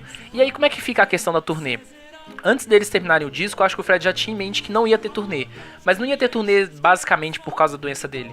Ele já tinha falado pra imprensa alguns tempos antes que em algum momento ele não ia querer mais fazer show pra não ficar parecendo um velho no palco fazendo coisas que ele não dava conta mais de fazer como ele fazia quando era novo. Inclusive acontece hoje em dia com o Queen. Com muitos rockstars aí com mais de 70 anos, né? Incluindo o Queen, como é que é o nome? Rolling Stones. O Rolling Stones eles ainda tem uma performance boa, mas por exemplo, se você pegar, por exemplo, Guns N' Roses não tem mais. Os caras do Motorhead, por exemplo, né, The Who, por exemplo, que só tem 2 integrantes, é um negócio triste assim de se ver. Mas enfim, ele já tinha tomado essa decisão e o Queen, e ele chegou a essa reunião com o Queen e todos os integrantes decidiram o seguinte: olha, a partir de agora, para acabar com todos os nossos egos, todas as composições de nós serão creditadas como Queen. Não interessa se uma pessoa fez sozinha, é de todo mundo. E aí assim eles fizeram, passaram o ano de 88 inteiro trabalhando. E aí que a fase pop, eu acho que começa a ter uma redenção, porque eles começam a pelo menos ter um pouco daquele espírito do The Game, de conseguir mesclar um pouco das baladas com o Só rock que e sem tudo ser mais. tão datado. Sim, porque eles já estavam saindo dessa época já tudo mais. E aí em 88 eles passam um ano inteiro trabalhando no álbum que se chamaria The Miracle. O The Miracle, pra mim, em termos de performances vocais, é o melhor disco que caracteriza Fred. Porque a voz dele tá muito boa nesse disco. Ele tava no início da doença, então a doença ainda não tinha afetado muito ele. E como ele provavelmente estava muito descansado com relação de turnês e tudo mais, dá pra ver que ele volta até aquele preciosismo na interpretação que ele tinha na década de 70 e ele começou a perder nos anos 80. Né, com relação aos próprios shows, porque a performance dele nos shows, nas turnês, começou a ficar um pouco, sabe, desgastada. Cansada. Por causa da voz dele e tudo mais. E The Miracle não, The Miracle é ele cantando bem, é o Brian novamente entrando com as múltiplas camadas de guitarra, é todos eles participando. Então é um disco, por exemplo, que o John participa bastante, escrevendo The Miracle, que é uma música muito boa. As outras duas músicas dele não são tão lá muito boas, que é Rain Must Fall e My Baby Does Love Me. É só uma pergunta meio idiota. Como é que você sabe quem produziu a música, sendo que eles tinham dito esse negócio do crédito ao Queen? As entrevistas, com o passar do tempo, eles foram meio que falando que foi trabalhando. Por exemplo, a On The Roll é uma música que mesmo se não soubesse, dava pra ver na cara que é do Brian. Aquela música é a cara do Brian, né? Aí você tem, por exemplo, Invisible Man, que é a composição do Roger Taylor. Que eu adoro, por sinal. E a minha música favorita do álbum, que é o All Zero Workfit, que é a última música do CD, que é a composição do Fred. Inclusive essa música ela é muito autobiográfica, no sentido de que eu acho que se ele pensou assim que ele poderia morrer logo após aquele disco, um tempo depois, aquela música seria a música final dele, digamos assim, porque é uma música que ele fala sobre o passado dele, sobre a vida agitada dele, e ele fica se questionando se valeu a pena. E aí no final da música ele fala, valeu a pena. É uma música muito boa, muito bem construída, é um muito Queen dos anos 70. E aí eu acho que é o equilíbrio, sabe? Porque você tem o Queen dos múltiplos vocais, você tem um Queen das camadas de guitarra, você tem um Queen pop, você tem um Queen roqueirão, você tem um Queen dos solos, você tem tudo nesse disco. Pode ser que o repertório não seja a nível de um The Game, não é mesmo. Mas eu já acho ele bem melhor em termos de consistência do que os 3 outros discos da década de 80 da banda. E aí o que acontece? Ele lançou esse disco e não falou para os integrantes sobre a doença, pelo menos é o que eu já li. Ele manteve escondido. Por isso que a questão das turnês não é exatamente que a banda decidiu não fazer turnês por causa da doença. Que eles sequer sabiam. Eles sequer sabiam. Ele tinha uma suspeita. O David Richards, que era o produtor do Queen, ele produziu a Kind of Magic e o The Miracle. O David Richards, ele achou que o Fred estava com câncer. Ah, sim. Até porque a aparência dizia muito sobre isso, né? Sim, até aparecer os sinais da sarcoma, né, e tudo mais. E aí em 89, quando eles lançaram o disco, eles tinham que fazer pelo menos os clipes. E aí eles começaram a pensar ideias mais elaboradas pra fazer uns clipes legais. Então The Miracle pra mim tem os melhores clipes do Queen. Tem o Invisible Man, que é tipo um jogo de videogame. Você tem Brave em cima de um trem, e é eles performando em cima de um trem em uma velocidade até razoável. Inclusive tem uma atriz que performa com eles, que era a namorada do Roger Taylor. E Brave, inclusive, eles tiveram um seguro de vida de 2 milhões de libras, se não me engano, por causa dos riscos de morte que eles poderiam ter. Principalmente algumas cenas que o Fred, doente, tava lá deitando lá no negócio, quase batendo a cabeça, sabe, no chão, sabe? Nossa. Mas é um clipe muito legal, é um clipe enérgico. Só que você começa a ver a partir dos clipes do Queen, por exemplo, o primeiro é a On The Roll. A On The Roll, ele tá aparentemente normal, ele deixou a barba crescer, que era o novo visual que ele ia adotar, né? Mas quando você já vê, por exemplo, no clipe de Brave, você já vê que ele tá começando a emagrecer, que ele tá mais magro do que normalmente é. E as roupas dele são, geralmente assim, cobrem mais a roupa pra esconder algum tipo de lesão e tudo mais. Quando ele lança o clipe de Scandal, que é, se não me engano, o quarto single, depois de Visible Man, a On The Roll e Brave, é um clipe, primeiro a música já faz umas referências às polêmicas que a imprensa fazia em torno deles, principalmente com relação ao HIV. Né? O próprio nome da música já diz muito. É uma composição do Brian, inclusive, porque o Fred, ele não tinha capacidade, assim, nem que ele tinha capacidade de atacar isso de uma maneira tão direta. Ele não tinha capacidade de falar dele mesmo, ele não se sentia tão seguro, assim, nesse sentido. Então quem falava muitas vezes por ele com relação aos sentimentos era o Brian e o Roger. Então acontece que Scandal, ele tá muito mais magro, sabe? Tipo, muito magro mesmo. Embora continuamente movimentando e tudo mais, você começa a ver que tem uma coisa errada com ele ali. Quando eles vão fazer o último clipe de The Miracle, que é da música The Miracle, eles adotaram uma nova estratégia. Nós não vamos performar nesse clipe, nós vamos contratar um grupo de crianças pra fazer as cenas do clipe e tudo mais. E aí tiveram as crianças, só que no final do clipe os integrantes do Queen aparecem, tipo, pra dar um reforço, né, e tal. E aí você vê que o Fred, ele não tá tão magro nesse clipe em específico, mas ele tá com um aspecto envelhecido, como se ele tivesse envelhecido muito em poucos meses, sabe? E aí nessa época, já que eles estavam gravando os clipes, o Fred voltou pro estúdio. Inclusive, um dos sintomas, dos efeitos colaterais dos remédios até hoje pra HIV é o envelhecimento precoce. Assim, a pele fica mais enrugada, tem a aparência mais velha. E ele não era tão velho, ele tava ali com 41 anos, mais ou menos. Por aí, 40, já tinha a aparência de uma galera com 50 e muito, sabe? Sim, ele já tava bem envelhecido. E aí aconteceu de que depois do lançamento de The Miracle, eles deram só umas entrevistas, eles não fizeram shows nem nada, a especulação da imprensa cresceu muito, eles foram receber um prêmio de banda do ano em 89 pelo Brit Awards, que é uma das maiores premiações britânicas, e nessa época o Fred já estava um pouco mais magro, e aí a galera começou já a fazer especulações assim, enorme, né, o que há de errado com esse cara? E ele voltou pro estúdio sem falar com os integrantes. E ele já começou a trabalhar em algumas músicas. Ele pegou uma música que sobrou de Barcelona, que foi All God's People, e ele chamou os integrantes da banda e falou: olha galera, eu tô voltando aqui pro estúdio pra trabalhar, não sei se vocês estão entendendo, mas eu preciso contar pra vocês, olha, eu tenho isso aqui e é isso, pronto. E pelo menos do que eu li, foi a única vez que ele mencionou sobre o problema dele pros integrantes. E os integrantes entenderam, eles mantiveram silêncio e partiram pro trabalho, pro disco que se chamaria Innuendo. A meta é que o Innuendo fosse lançado em 1990, mas a saúde dele começou a decair muito e aí o disco acabou sendo atrasado, né? Então nesse disco em si, ele tem algumas faixas muito boas junto com umas faixas muito ruins. Eu acho ele inferior ao The Miracle. A galera menospreza muito o The Miracle. Mas o Innuendo eu gosto muito, assim, dele. Sim, ele é um disco que tem uma coragem maior em algumas músicas, principalmente em termos de experimentações e tudo mais. Mas ele tem algumas músicas ali que eu vou te falar. Delilah, que assim, é uma música que obviamente eles não tinham como negar. Mas é uma música que o Fred fez pra gata persa dele. E falando sobre a capa do Innuendo, eu acho muito boa. Sim, muito boa. Tem algumas músicas muito boas naquele disco, mas eu não vejo aquele disco muito como um Queen 100%, porque em primeiro lugar o Fred estava muito fraco, então as composições dele diminuíram, porque o Fred quase como músicas de homenagem ao Queen feitas pelo Queen, sabe? Porque assim, ele nos discos, ele costumava escrever aí umas 4 a 5 músicas, né, nos álbuns.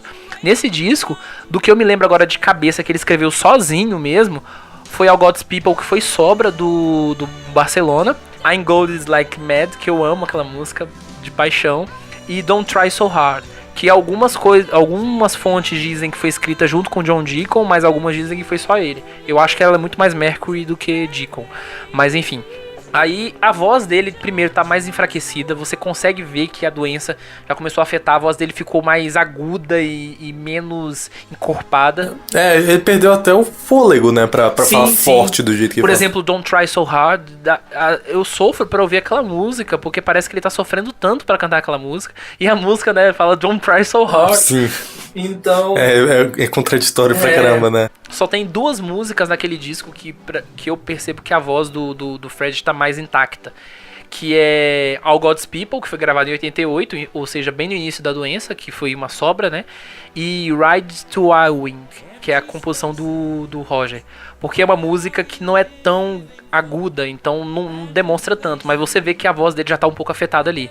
Mas Don't Try So Hard é muito sofrida.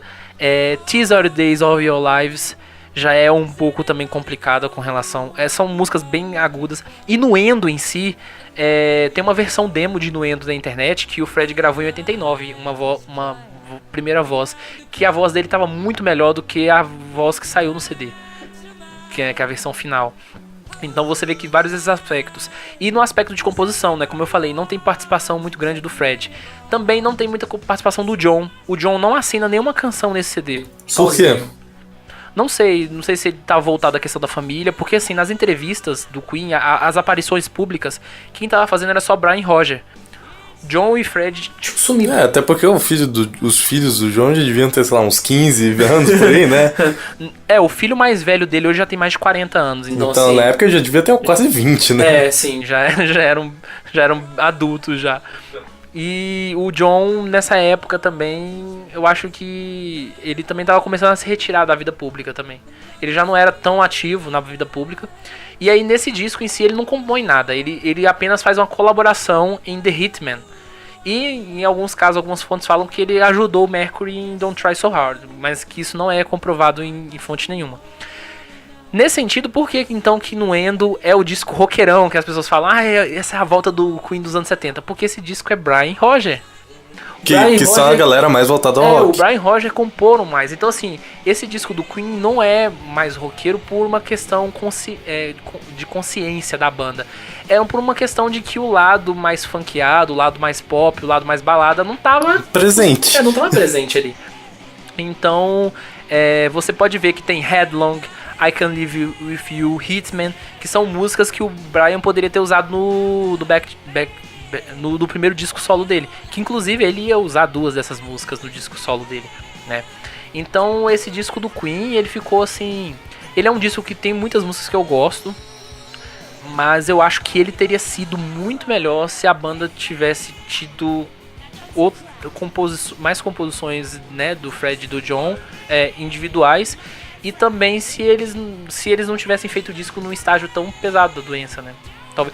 Talvez se o Fred tivesse ido antes do lançamento de Innuendo, eles teriam feito o que eles fizeram em Made in Heaven, que eles ficaram mais de um ano trabalhando no CD e trabalharam bem os timbres, né, e tal. Eu acho que Innuendo é um disco que talvez precisaria de uma finalização melhor. Ele é um disco meio apressado, assim, porque eles não tinham tempo, eles tinham que correr com o negócio. Eu não culpo eles. Eu acho o disco saiu muito bom e só o fato de ter saído no meio dessa confusão toda já torna pra mim, pelo menos, melhor. Eu acho que se eles tivessem tido as mesmas condições que eles tiveram no The Miracle pra produzir, ele teria sido um disco no nível do The Miracle fácil.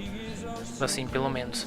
Mas aí a galera supervaloriza ele, sabe? Que, sei lá, eu já vi gente achando que o Innuendo é melhor do que o Jazz. Nunca vi nenhum disco dos anos 70 é inferior, assim, pelo menos a grande maioria do Innuendo é bom, mas não é tanto assim. E aí quando eles foram lançar o disco, eles tinham um desafio dos videoclipes, né? Aí eles fizeram um videoclipe de Headlong, que foi feito durante as sessões de Innuendo. Mostra um Fred até saudável, até bem, assim. Embora tenha umas cenas dele cantando realmente a música que foram gravadas meses depois, que ele tá super magro. E com muita maquiagem no rosto, né? Sim, pra esconder as coisas. E aí, depois de The Headlong, eles decidiram fazer algumas estratégias, que é lançar clipes em imagens de arquivo, pra não ficar gravando imagens novas ou coisas assim. Eles fizeram isso com Innuendo e Show Must Go On, que foi bem depois. The Show Must Go On é uma música que eu adoro de um jeito, cara. Eu acho ela muito forte. Eu acho muito boa. Inclusive, eu fico pensando quão melhor ela seria se o Fred estivesse em boas condições pra ajudar nos backing vocals. Porque você vê que aquela música é só backing do Brian. E você percebe uma coisa mais específica. Se fosse um vocal do Queen mesmo, um trio ali cantando, nossa, ia ser demais aquela música. Em termos musicais. Aí eles fizeram Innuendo em imagem de arquivo. Aí chegou em fevereiro de 91 e eles lançaram I Go Like Mad, que foi um clipe que o Fred já estava extremamente magro e doente, mas ele estava contribuindo com o roteiro, ele estava feliz, né, naquela situação. Aí colocaram roupas pesadas nele para ele parecer mais gordo, passaram muita maquiagem e fizeram o clipe em preto e branco. Que pra mim é um dos clipes mais divertidos do Queen, mais interessantes assim em termos de ideia, né, o clipe sobre a loucura e tudo mais. Aí depois disso eles fizeram um clipe que é o clipe tenso da época, né, que foi Teaser Days of Your Lives, que foi gravado em maio de 91. E que mostra o Fred bem magro e que foi gravado em várias horas. Aquele no estúdio, é? Isso, que ele extremamente magro, já sem barba, ele tirou a barba e ficou... Porque na verdade o I Go Like Mad ele já tava sem barba. Mas enfim, é o clipe que depois fez a imprensa fazer um alvoroço. Porque na época do Innuendo, a imprensa britânica, os paparazzi já estavam fazendo porta na casa deles. Eles gravaram o disco nas montanhas suíças, se não me engano, pra ter sossego, porque não tava dando pra gravar ali em Londres, naqueles arredores. E aí depois desse clipe de These Are Days of Your Lives, se não me engano foi em junho ou foi final de maio, não tenho certeza. Mas eu sei que foi durante 3 dias, nesse tempo, Fred entrou novamente em estúdio pra gravar. Ele já tava começando a gravar desde o final do Innuendo algumas músicas novas e deixando De arquivo, pra sim. eles trabalharem depois. Então ele fez, por exemplo, A Winter Tale, que Made in Heaven também. Hã? Made in Não, Heaven. Made in Heaven é do Já CD... tava antes? Made in Heaven é do CD solo dele de 84. Ah, nossa, tava há muito tempo então. Sim, a grande parte daquelas músicas já tinham sido gravadas assim em outros discos. Mas enfim, ele escreveu 3 músicas novas para aquele disco, que foi o Winter Tale, que é um conto de inverno, né, em português, que é uma música que ele gravou em uma única vez e ele já deixou uma parte pronta lá pro pessoal fazer o backing vocal. Inclusive essa música entrou naquela lista daquele livro das 1001 melhores das músicas pra ouvir antes de morrer. Eu achei incrível, porque não é uma música muito Conhecida até. conhecida. Ele gravou só pedaços de voz de uma música chamada You Don't Fall Me, que depois eles acabaram montando e conseguiram montar uma música ruim, mas é uma música que, pelo menos para satisfazer o desejo dele, né, de ter aquilo transformado em música. E Mother Love, que é a composição do Brian May com o Fred, que inclusive o Luca uma vez estava lendo, né, a letra tal dessa música. Cara, que coisa dolorosa de se ler. Sim. Nossa. Aí é a questão, o Fred ele não conseguia exprimir os sentimentos, mas o Brian e o Roger faziam isso por ele. E aí ele gravou essa música durante 3 dias. Você pode até perceber pela gravação que foi gravada em dias diferentes, pela questão do timbre da voz dele, que você tem um pedacinho ali de corte de edição de áudio, pelo menos eu percebo. Eu já não tenho tanta habilidade, então não percebo. É quando aquela parte como ele canta assim, Mama Tease. Exatamente na parte que vai começar ali, você vê parece que tem tipo quase que um clique ali. Que provavelmente deve ter sido gravado em 2 dias diferentes. Ele gravou aquela música dificilmente em 3 dias, porque ele não estava conseguindo. É uma música difícil, uma música, né, com timbres altos. Ele cantou muito bem, inclusive, pra quem já estava nas últimas. E aí ele falou pro Brian, olha, eu vou voltar aqui outro dia pra terminar, faltava só um verso pra terminar a música. E aí ele não voltou mais pro estúdio, e aí o Brian teve que gravar isso de novo. Fred morreu em novembro de 91. A morte dele... Inclusive o Fred fez uma piadinha nos estúdios. Isso é história e que tem nos livros, eu não sei se é realmente real. Que ele chegou pro Brian e falou assim de uma forma indireta que a morte dele faria bem pra carreira do Queen em termos de popularidade.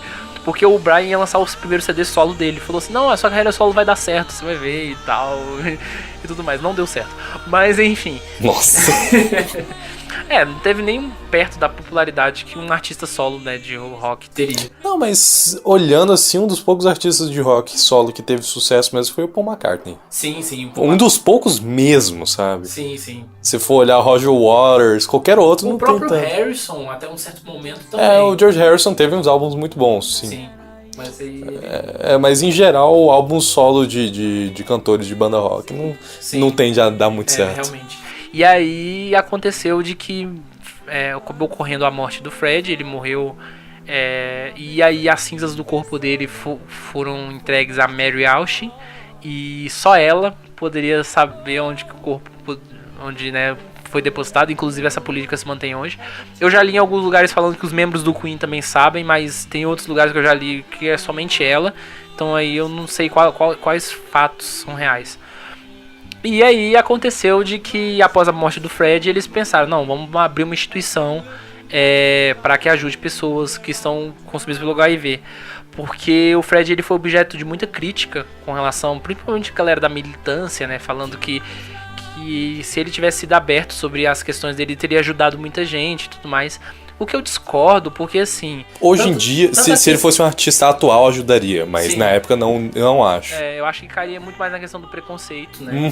Porque como até hoje as pessoas o classificam como homossexual, e até hoje muita gente classifica homossexual como algo errado, eu não acho que na época ia ser algo muito positivo. Sim. E assim, óbvio que quem sofresse com a mesma questão poderia se sentir até bem, sabendo que ele tá procurando ajuda e, portanto, eu também devo procurar. mas não acho que ia ser algo muito bem recebido pela mídia ou qualquer pessoa. Que iam propagar isso como, olha, a banda do cara que tá fudido. Então, como até hoje fazem muito. E aí apontar a vida dele como pecaminosa e etc. E aí eu acho que tanto a questão de você retratar sua sexualidade em público, quanto a questão também de revelar uma questão como essa é um negócio de cunho pessoal, no fim das contas. Eu acho que a individualidade da pessoa tem que ser respeitada nesse sentido. Não dá pra fazer com que uma pessoa se force a fazer algo em nome de algo coletivo que talvez vai fazer muito mal a ela também. Então, né, é essa confusão entre privado, público, sei lá. Mas enfim, aí eles fizeram um concerto, né, de tributo ao Fred em abril de 92. Esse concerto teve participação do Bowie cantando Under Pressure, a Annie Lennox do Sweet Dreams cantando também junto com ele, Axl Rose, James Hetfield do Metallica, né, cantando Stone Cold Crazy, que o Metallica tem um cover de Stone Cold Crazy que eu acho ótimo, Tony Iommi do Black Sabbath, Robert Plant do Led Zeppelin, que inclusive muitas vezes as pessoas ficam pensando, qual dos dois é melhor vocalista, Fred ou Robert? Eu prefiro o Fred. E o Robert, ele foi cantar Innuendo, ele não deu conta, porque ele tava gripado no show. Nossa. E aí, tanto é que ele pediu pra depois tirarem a apresentação dele do filme principal, porque ele não gostou do resultado. Mas enfim, tem uma grande quantidade de artistas cantando nesse show. O show foi um sucesso. E aí, o Bohemian foi relançada como single e vendeu pra caramba, né? Que era o grande sucesso da banda. Em 93, eles se reuniram de novo em estúdio, John, Brian e Roger, para poder trabalhar nas composições restantes. Aí eles viram que o material não era suficiente. Por exemplo, eles tinham de coisa realmente nova. Is a Beautiful Day, que foi gravado no The Game, que era uma faixa incompleta. Você tinha as 3 faixas. Então eles tiveram que preencher o restante com coisas de outros álbuns. De outros álbuns já utilizados ou de lado B de singles. Então, por exemplo, teve um lado B de single que eles lançaram no The Miracle, que é uma música que eu gosto muito, chamada My Life Has Been Saved. E aí eles pegaram essa música, o John refez o instrumental dela, tirou a questão da guitarra do Brian e colocou um negócio mais de piano e refez a música. E eles pegaram algumas músicas do disco solo do Fred. Eu não tenho certeza disso, mas eu já cheguei a ler em algum lugar que o título Made in Heaven, que é baseado na música Made in Heaven, que é do disco solo do Fred, lançado em 85, que é o Miss Bad Guy, eles escolheram esse nome por causa de uma votação. E meio que todas as músicas desse disco falam sobre eternidade e tudo mais. Em termos técnicos de produção, ele é um dos melhores discos do Queen, porque ele é muito corretinho em vários aspectos técnicos. Eles tiveram tempo pra trabalhar também, né? Sim, mas o repertório é aquela coisa, né? Disco póstumo sempre tem aquele aspecto inferior aos discos quando você faz em plena vida, então... Sim, e já fechando isso tudo pra entrar no último bloco, se fosse pra recomendar pra uma pessoa que às vezes escutou uma ou outra música do Queen e falou, não acho tudo isso, pra recomendar um álbum, qual você recomendaria? Se a pessoa, ela sente que ela vai se interessar por um lado mais roqueiro do Queen, sem dúvida é a Night at the Opera ou She Heart Attack, um dos dois, mas a Night at the Opera é melhor. E se a pessoa quiser algo mais pop, mais balada, é The Game. E aí a partir disso o restante. Eu já diria jazz. O jazz? Porque eu acho que jazz é mais acessível pra todo mundo. Que você não precisa ser muito fã de rock nem de nada. Você escuta jazz meio fácil. Eu acho que sim, uma boa recomendação. E até o The Works também, de 84, ele também é muito acessível nesse aspecto, né? Agora, no aspecto pop, realmente, além do game, o The Miracle também, eu acho que ele funciona em alguns eu concordo, e tal, sim. porque ele é um pouco de tudo ali, né? E tal. E aí depois, né, pra finalizar, o que aconteceu com o Queen desses tempos pra cá? O John se aposentou, ele participou da última vez de um single feito em homenagem ao Fred em 97, com o Roger e Brian. Roger e Brian resolveram continuar gravando um monte de coisa e fazendo show, e o John nunca foi muito simpático com essa ideia. Ele praticamente rompeu com os colegas de banda depois que eles resolveram gravar We Are The Champions com Robbie Williams em 2001 para um filme que eu esqueci agora o nome, mas é um filme que o protagonista é o interpretado pelo ator Heath Ledger. E aí, durante esse tempo, a banda foi indicada à Calçada da Fama, aos compositores do Hall of Fame. Em 2004 eles resolveram se juntar com Paul Rodgers, que é um dos grandes cantores de rock, embora pouco conhecido porque ele só se deu mal durante toda a carreira. E montaram o Queen mais Paul Rodgers. Eles lançaram, se não me engano, 3 discos ao vivo e um disco de estúdio, que foi o primeiro disco de estúdio de compositores, de integrantes do Queen, de metade do Queen, na verdade, né? Chamado The Cosmos Rocks, que tem umas músicas legais, tem outras que não são lá muito... Eu já escutei uma coisa ou outra e eu achei legalzinho. Sim, eu gostei e ele é um disco massacrado pela crítica. Depois disso, aí logo um tempo depois, os integrantes do Queen falaram que a reunião deles com o Paul Rodgers foi um erro, e aí eles conheceram o Adam Lambert, começaram a tocar com o Adam Lambert, estão tocando juntos aí há um bom tempão, já lançaram um CD ao vivo, e pelo que eu vi eles não têm planos de lançar um disco inédito. Vai sair o filme do Queen e a gente vai falar sobre o filme do Queen e as expectativas no próximo bloco pra finalizar. Eu acho que vai ser ruim. Por que eu acho que vai ser ruim? Porque, como costuma acontecer com filmes que retratam vidas de pessoas, no caso a vida de diversas pessoas ao mesmo tempo, ele vai romantizar muitas coisas.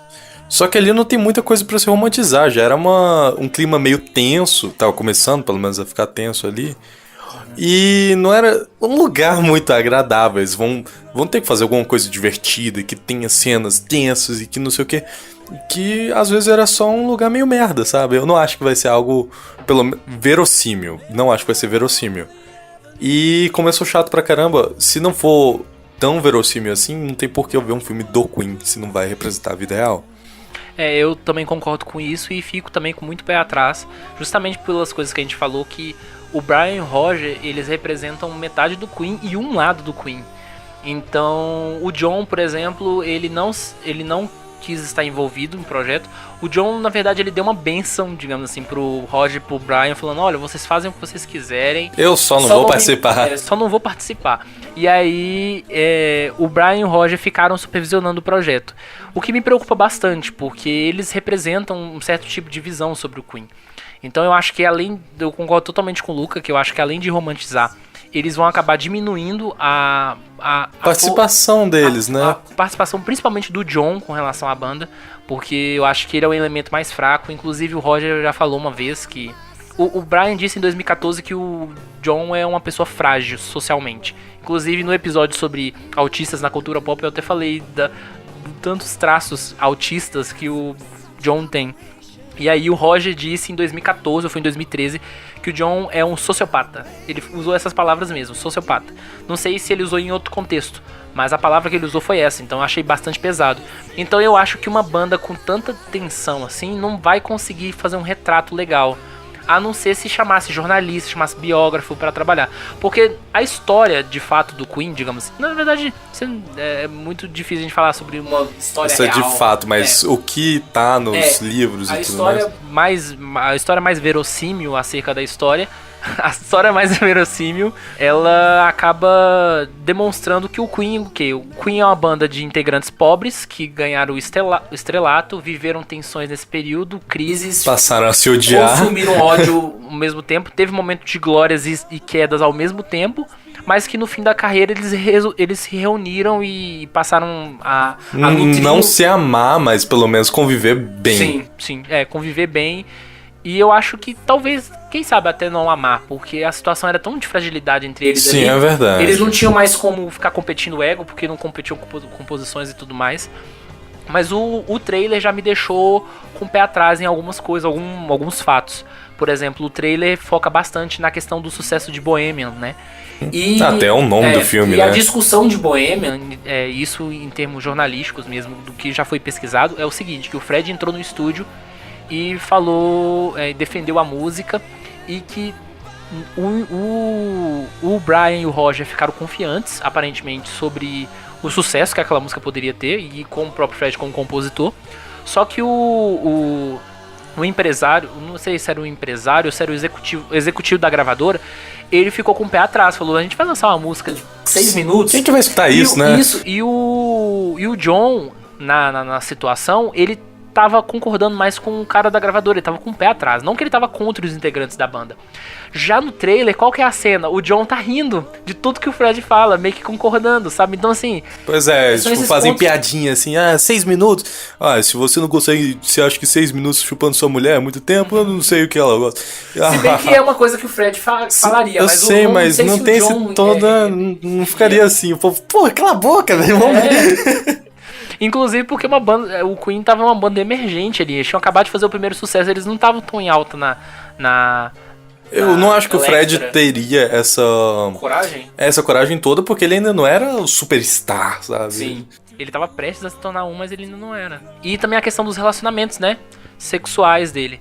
Porque oficialmente o Fred teve 2 relacionamentos sérios, assim, que duraram longo. Que foi a Mary Austin, que foi na década de 70, e o Jim Hutton, que foi nos anos 80, que foi o namorado dele até o último tempo de vida dele. Então ele sempre teve essa coisa de relacionar tanto com homens como mulheres. Pode ser que ele tenha se relacionado mais com homens, mas o filme parece que demonstra meio que macula, né? Macula não, meio que esconde esse negócio mais homossexual. E falando de um aspecto mais de fofoca sobre o filme que eu fiquei lendo, eu só acho que ele vai ser meio fracassado em algumas coisas, porque o clima lá dentro de produção do filme tá horrível. Sim, tá um cara com o Brian Singer. Pois é, sabe? O cara tá jogando cadeira no ator, porque toda hora tá brigando, eles nem... Quem? No Rami? Eles... Caramba, eu não sabia disso. Eles nem estavam conversando mais, porque o Raimi, ele tava atuando e o Bryan Singer tava muito descontente com a atuação, porque infelizmente tem que representar uma figura icônica. Sim. E brigaram, e o cara jogou cadeira no outro e nem conversava mais, ele passava uma ordem pra uma pessoa e essa outra pessoa que falava. Então... Ou seja, eles estão representando o Queen até nos bastidores. Né? Tá muito bem aí. Porque não tá legal. Nossa, é realmente muito complicado, assim. Eu acho a caracterização dos atores, a maioria deles são muito bons. O ator que faz o Brian, muito parecido, sabe? É o John, pelo menos o ator que faz o John no início da carreira. Eu quero ver como é que vai ser depois da mutação, porque o Brian não muda, né? O Brian continua com o cabelão até hoje. Agora eu quero ver o John, porque o John, no momento, ele tá com o cabelo curtinho, aí depois ele junta com aquela cabeleira estranha e tudo mais. Mas enfim, a esperança é que Bohemian não seja pelo menos desastroso, né? Sim, eu adoraria ver um filme muito bem feito sobre isso. Infelizmente, eu acho que vai ser ruim. Mas eu acho que em termos de filmes, de bandas, ele ainda tem chance de se tornar um dos filmes mais populares nesse aspecto. Porque pelo menos tecnicamente ele tá parecendo muito bom. Sim. O trailer pelo menos tá deixando... Não, o trailer foi legal. Eu só sou chato, porque... Com os detalhes, eu também. Mas pra galera mesmo, eu concordo que vai ser um filme possivelmente muito bom. Eu tenho medo de ser um fracasso por causa das coisas do bastidores, mas... Pra mim, eu não vou gostar. Até meu irmão de 8 anos quer assistir o filme, porque ele gosta pra caramba de Queen. Mas enfim, diga aí nos comentários e nos seus e-mails também que músicas do Queen, que álbuns e a sua opinião sobre a história da banda. Não esqueça aí de divulgar aí entre a galera aí que gosta de Queen também, se você achou interessante o nosso material. E também aí nos indique a sua opinião do como é que vai ser o filme do Queen que tá pra ser lançado esse ano, né? E como citamos quase todas as músicas do Queen, eu acho inviável deixar essa lista toda no site. A gente vai deixar a nossa lista de top 5 músicas do Queen, já com os álbuns específicos, se vocês quiserem escutar. E o link da Wikipédia, né? Porque pra quem quiser saber mais de músicas específicas, sim, com certeza vai ajudar. O artigo tanto da versão anglófona quanto lusófona estão muito bons. E é isso. É isso. Obrigado pela atenção e até mais.